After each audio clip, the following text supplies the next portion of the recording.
우리가 사람이 모이는 곳은요, 또 가정에서는요, 늘 우리는 갈등이 생긴다는 것입니다. 특별히 교회가 사랑의 공동체인데도 불구하고요, 가만히 들여다보면요, 서운한 일도 있고 억울한 일들도 종종 생기고 한다는 것이지요. 그래서 가족 안에 또 교회 안에 직장 안에 자그마한 그 차이가 갈등을 빚어낸다는 것입니다. 그렇기 때문에 우리는 기억해야 될 것은요, 교회는요, 갈등이 없는 것이 아니라 갈등이 있어도 주님 안에서 해결하는 그런 공동체임을 우리는 기억해야 될 줄 믿습니다. 오늘 본문의 내용은요, 이 갈등이 좀 빚어진 상황 가운데 이 갈등을 주님의 은혜 가운데 그 지혜로 잘 해결해 나가는 것을 볼 수 있습니다. 그러면서 이 갈등을 문제로 보지 않고 또 다른 성숙으로 이끄는 그런 놀라운 복음의 지혜가 오늘 본문에 나타나는데 그 부분들을 우리가 함께 살펴보면서 우리도 이제 하나님께서 하나로 주신 이 공동체 안에 때로는 불협화음이 있을 텐데 그 불협화음 가운데 우리가 하나 되어지는 귀한 은혜의 시간 될 줄 믿습니다. 첫 번째로는요, 첫 번째 지혜는 들으라는 것입니다. 교회마다 이렇게 억울한 일을 당하던가 아니면 소외당하는 사람들은요, 말을 하게 돼 있어요. 그래서 이러한 일들이 힘들고 저러한 일들이 힘들고 오늘 본문을 보니까요, 다른 일이 아니라 1절 말씀 보니까요, 구제하는 일 때문에 원망과 또한 그 불평의 말들이 쏟아지기 시작했습니다. 왜냐하면은 구제하는 일에 누군가 소외가 되었기 때문이라는 거죠. 그런데 오늘 본문의 내용을 우리가 살펴보기 이전에 왜 이러한 불협화음이 생겼는지를 우리가 집중해서 살펴볼 필요가 있는데요. 2절 말씀을 보니까요, 접대하는 일로 인하여서 소외당하는 자들이 있었다고 이야기하고 있습니다. 그래도 그럴 만한 것이 이제 예루살렘 교회는요, 초대형 교회가 되었습니다. 왜냐하면은 120명으로 시작됐던 공동체가 베드로의 설교를 통하여서 3,000명이 제 설교를 통하여서 하나님 역사하셔서 3,000명이 오는 역사가 일어나길 간절히 소망합니다. 이 지역에 많은 사람들이 하나님께서 역사하시면 가능하지요. 베드로가 딱 설교하니까 3,000명이 돌아옵니다. 그 다음에 사정에 나면서 안전뱅이를 일으킴을 통하여서 그 나면서 안전뱅이가 하나님을 증거하니 이제 남자의 수가 5,000명이 더합니다. 그러니까 남자만 5,000명이기 때문에 대충 집계하면은 지금 예루살렘 교회는요, 약 3만 명이라는 대단한 교인들이 생겨나게 된 것입니다. 대형교회죠. 대형교회. 그렇기 때문에 그 수많은 사람들을 통하여서 가난한 자를 돕고 또 구제하는 그 일들이 쉬울까요? 어려울까요? 쉽지 않다는 것입니다. 특별히 오늘 본문의 내용을 보니까요, 접대하는 일이라고 이야기하고 있는데 우리가 쉽게 생각하기는 식사를 나누어 주는 그런 일들을 우리가 생각할 수 있습니다. 그래서 못 먹고 못 있는 사람들이 있기 때문에 교회 안에서 이제 구제를 하는데 못 먹는 사람들에 의해서 구제하는 그 일을 행했을 것이라고 생각하고 있다는 것입니다. 그러나 그 일이 아니라 그 일 때문에 사도들이 올인되어 가지고 말씀과 기도하는 일에 전무하기는 어려운 일이라는 거죠. 왜냐하면 식당은 뭐예요? 잘 준비해 가지고 미리 준비해서 사람들 오는 순서대로 식사를 대접하면 되는 거기 때문에 굳이 그거 일 때문에 사도들이 머리가 아플 일은 없다는 것입니다. 그럼 무슨 뜻일까요? 오늘 본문의 이 접대는요, 식사의 문제가 아니라 바로 돈을 나눠주는 일입니다. 돈을 나눠주는 일이에요. 교회 안에 우리 바나바를 통하여서 온 재산을 또 하나님 앞에 올려드리고 많은 자들이 이렇게 가난한 자를 위하여서 내어 던졌을 때 사도들은요, 고민해야 합니다. 누가 가부인지 누가 고아인지를 잘 분별해서 나눠줘야 되잖아요. 그죠? 우리 사회도 마찬가지로 기초생활수급이나 또 어려운 자들을 잘 분별해서 나눠주는 것처럼 오늘 이 사도들이 무슨 일을 하고 있냐면은 일을 하고 있었던 겁니다. 그러나 그럼 팔은 뭐예요? 그렇죠. 팔은 안으로 굽기 때문에 히브리파 사람들을 더 잘 챙겼을 것 같습니다. 왜 그렇습니까? 오랫동안 같이 지냈기 때문에 이 사람들의 형편을 잘 알아요. 아, 맞아. 이 사람 어렵지 하고 쉽게 이 사람들에게 구제연금을 내어 놓을 수 있었으나 헬라파 유대인들은 달았다는 거예요. 헬라파 유대인들은요, 본토가 이 예루살렘이 아니라 흩어졌던 사람들입니다. 각지에 흩어졌기 때문에 이 사람들이 가난한지 부한지 제대로 알 수 없어요. 그렇기 때문에 그것을 조사하는 그 과정들이 길까요, 짧을까요? 길겠죠. 그러니까 번거로운 겁니다. 그래갖고 그래 먼저는 번거로우니까 가까운 히브리파 유대인들의 고아와 가부들을 도와줬다는 것입니다. 그러다 보니까 무슨 문제가 발생할까요? 의도치 않게 헬라파 유대인들의 가부와 고아들이 소외된 겁니다. 예를 들어서 우리가 헬라파 유대인들이라고 생각해 보세요. 받아야 될 거 못 받으면 어때요? 어떻습니까? 서운하죠. 서운하죠. 오늘 이 서운한 마음이 이제 쫙 해가지고 다툼까지 벌어지게 된 것입니다. 그래서 헬라파 유대인들이 지금 우리 고아와 가부들이 이러한 일들을 어떻게요? 공급받지 못하고 있다고 이야기하고 있는 것입니다. 그래서 이제 어떡합니까? 사도들이 그 문제를 이제 해결하는데 두 번째는 바로 분별하라는 겁니다. 분별하라. 하나님의 뜻 안에서 이 문제를 해결해 나가야 된다는 것입니다. 오늘 본문을 보니까 이제 구제하고 또 돈을 나눠주는 그 일 때문에요. 사도들이 엄청 피곤합니다. 그러니까 무슨 일이냐면 하루 아침 딱 일찍 일어나서 무슨 일 합니까? 딱 앉아서 이 일만 하는 거예요. 야, 누구 얼마 계속 그 일만 하고 있는 겁니다. 그러니까 사도들이 아침에 일어나서 하는 일이 뭐예요? 눈 뜨자마자 딱 앉아가지고 구제하고 있는 겁니다.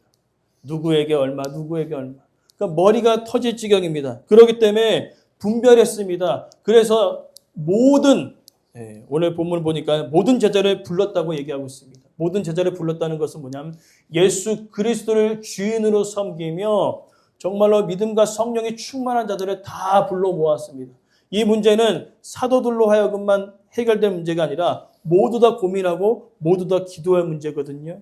그래서 어떡합니까? 이제 밝히는 거죠. 분별을 밝히는 겁니다. 여러분 제발 부탁드립니다. 저희가 지금 말씀하고 기도하는 일을 하기가 너무 힘듭니다. 왜요? 눈 뜨면 뭐 하는 일이에요?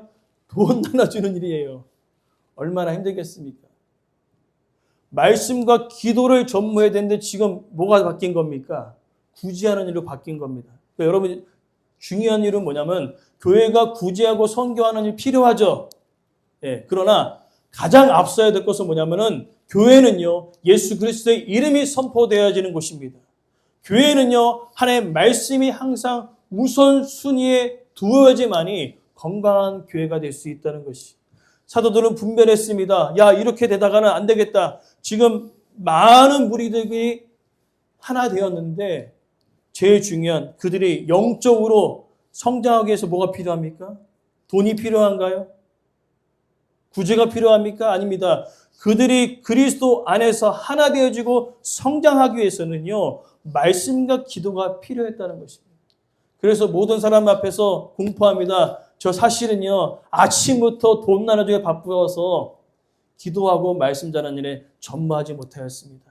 이제 그 일을 함께 나눠야 될 줄 믿습니다. 그래서 세 번째는 그 일에 대해서 나누는 겁니다.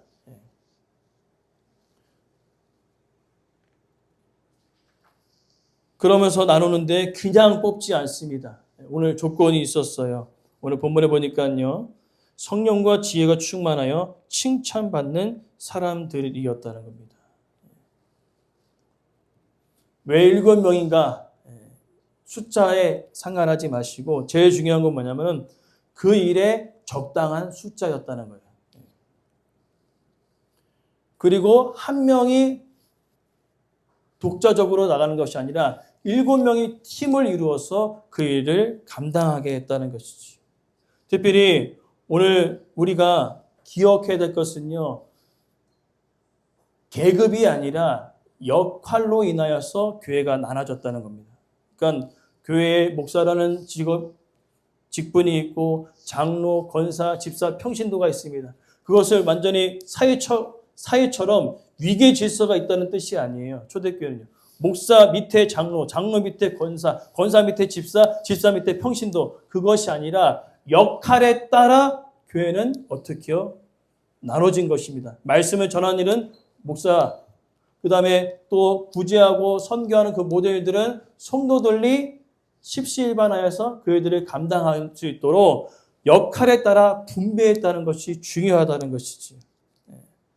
따라합시다. 교회는 계급이 아니라 역할입니다. 역할에 따라. 그것을 우리는 반드시 기억해야 되는 거예요. 그리스도로 머리로 하여서 역할에 따라 초대교회는 분배했다는 것입니다. 그러나 중요한 것은 그냥 아무나 막 뽑지 않았다는 것이에요. 기준이 있었으면 3가지 기준이 있었어요. 첫 번째 기준은 성령이 충만한 자라는 겁니다. 사회적으로 지위가 있고 학벌이 있고 물질이 많은 사람을 직분자로 세우는 것이 아니라 그것이 아니라 뭐예요? 성령이 충만한 사람을 세웠다는 거죠. 그럼 성령이 충만하다는 의미는 뭡니까? 성령의 지배를 받고 살아가는 자라는 거예요. 그럼 다시 한번 얘기합니다. 성령의 지배를 받는다는 말은 무엇이죠? 주님의 말씀대로 살아가는 자라는 것이. 그러니까 삶의 기준이 나의 기준이 아니라 세상의 기준이 아니라 하나님의 말씀의 기준에 따라 살아가는 자가 누구라고요? 성령이 충만한 사람이라는 것입니다. 그리고 성령이 충만한 사람은요, 하나님을 사랑하고 이웃을 사랑하는 자라는 것입니다. 그렇기 때문에 어떠한 사람이 있습니다. 어떤 사람이 성령이 충만하다고 이야기하고 있어요. 그러나 이웃과의 관계가 엉망입니다. 전혀 교회에서 봉사하지 않습니다. 그러면서 성령이 충만하다고 이야기하는 사람은 성령 충만한 사람일까요? 아닐까요? 성령 충만한 사람이 아니라는 것이. 성령이 충만한데 늘 내 기준대로 살아가는 자? 그것은 성령 충만한 자가 아니라는 것이죠. 성령 충만한 자는 항상 하나님의 말씀의 기준으로 살아가고 또한 하나님을 사랑하듯이 이웃을 사랑하는 자가 성령이 충만한 자라는 거예요. 그러니까 삶에서 나타난다는 것입니다. 또 나아가 지혜가 충만한 사람이라는 것입니다. 어떤 사람이요, 성령이 충만해서 말씀과 기도가 늘 따라가는 자가 있습니다. 근데 할 말과 하지 못할 말을 구분하지 못하는 자가 있어요. 이 공동체 안에서 이 말을 안 했으면 좋겠는데 막 떠드는 사람이 있다는 것이. 그 때문에 아무리 우리가 성령이 충만해도 하나님의 지혜가 필요하다는 것입니다. 지혜가 있지 않으면은 사람들에게 상처를 주고요, 문제를 일으키게 된다는 것입니다. 그래서 오늘 이 지혜로운 자는요, 상황을 잘 판단할 뿐만 아니라 다른 사람을 배려하라는 자라는 것이죠.